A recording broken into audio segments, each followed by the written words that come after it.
Chers amis résistants, bonjour. Nous sommes aujourd'hui le mardi 17 décembre et le peuple français est en lutte actuellement sur le programme dit des retraites.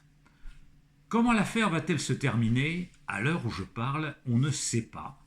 Si les syndicats vont perdre la face et rentrer dans le rang, cesser les grèves, ou si le gouvernement va ravaler son projet de réforme des retraites qui vise, comme tous les projets des gouvernants, à transférer les charges sur le peuple, à réduire les droits sociaux et à favoriser les entreprises, les actionnaires. Ça représente quelque chose comme 2 ou 3 milliards d'économies sur les taxes patronales qui sont envisagées à terme. Ça fera à peu près 40 milliards de cadeaux qui ont été faits au monde de l'argent depuis 2 ans dans ce pays. Qui va céder? Écoutez, si on relit l'histoire de ces 20 derniers siècles, on constate que le peuple a en général perdu lorsqu'il se heurte aux privilégiés et aux gouvernants. Les jacqueries du Moyen-Âge ont été écrasées dans le sang et dans la férocité par la soldatesque des rois et des seigneurs.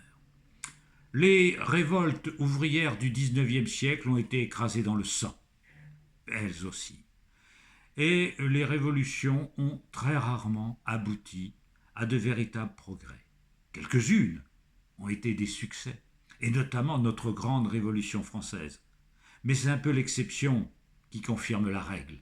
En général, ce sont les privilégiés, les gouvernants, les oligarques qui l'emportent. Pourquoi?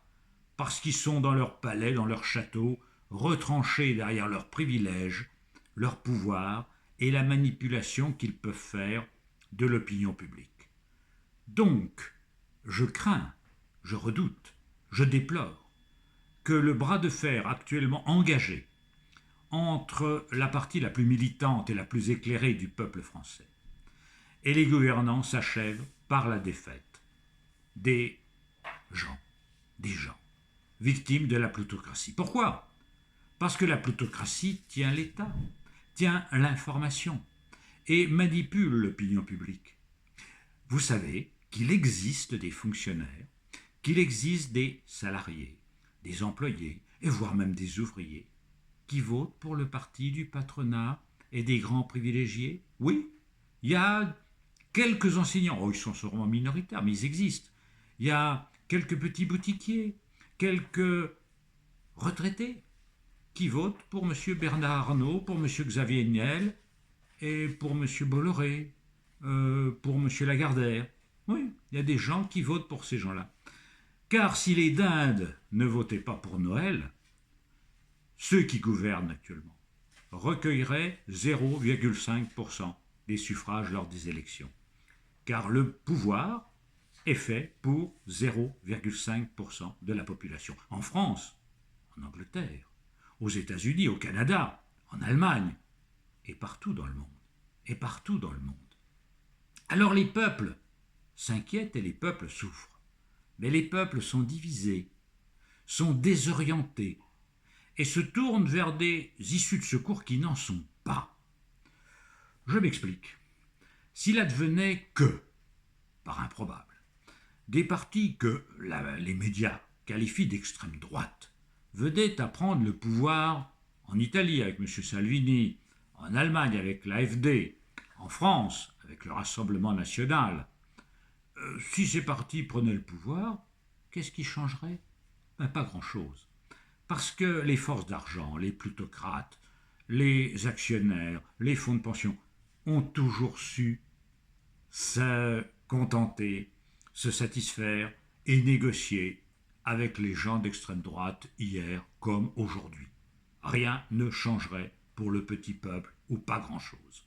Ce ne sont pas des issues de secours et en fait ce sont des épouvantails qu'agitent devant les peuples certains intérêts économiques pour faire tenir tranquilles les peuples. Alors actuellement, on divise les citoyens les uns contre les autres et on essaie de nous présenter comme des privilégiés des gens qui ne le sont pas du tout. Mais ça permet en divisant pour régner, de maintenir les privilèges acquis. C'est pour ça que les milliardaires osent faire passer des cheminots pour des privilégiés, ou des enseignants pour des privilégiés, ou des fonctionnaires pour des privilégiés, ou les chômeurs pour des feignants assistés, ou les attributaires du RSA pour des cas sociaux qui ne se remuent pas assez, etc., etc. On divise le peuple. Et on divise aussi le peuple entre simples citoyens de base, ceux qui gagnent le minimum, et ceux qui sont ce qu'on appelait autrefois les classes moyennes, qui voient leurs conditions sans cesse diminuer, car c'est eux que les plutocrates font payer d'abord, puisqu'ils ne peuvent pas évidemment faire payer les pauvres qui n'ont déjà pas grand-chose ou pour ne pas dire rien. Donc ils prennent à qui? Ils prennent aux fonctionnaires, aux ingénieurs, aux médecins hospitaliers, aux infirmières, aux cadres de l'État, aux fonctionnaires.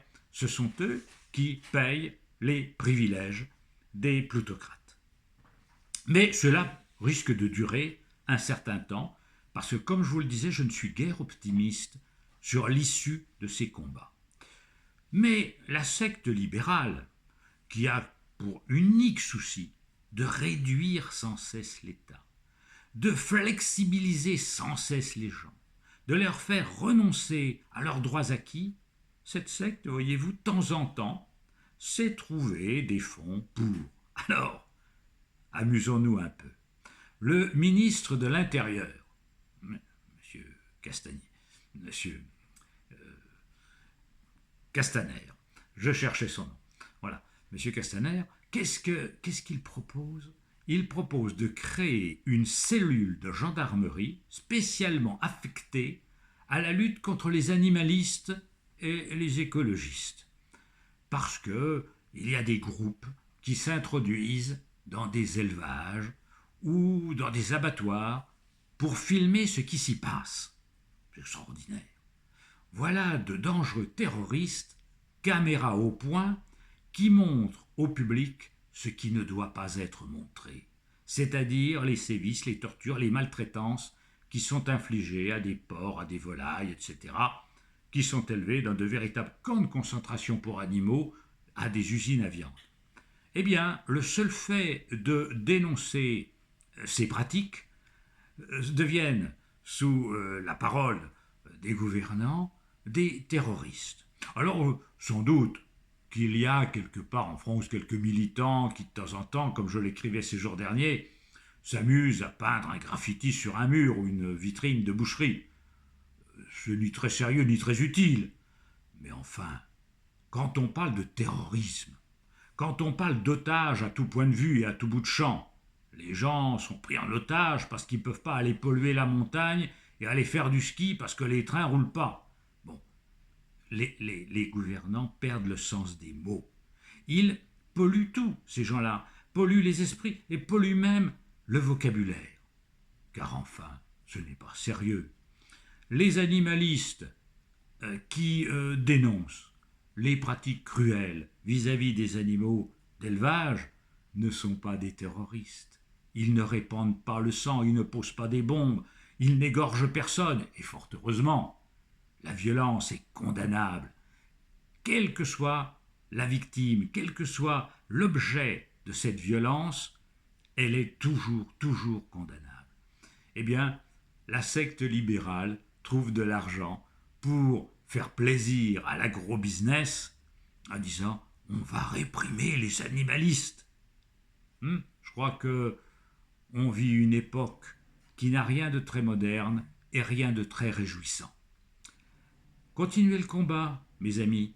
Essayez de diffuser nos idées. Regardez cette chaîne et merci à vous de cette diffusion. Merci à ceux qui me permettent de faire cette émission et de vous parler de temps en temps. À bientôt, amis résistants.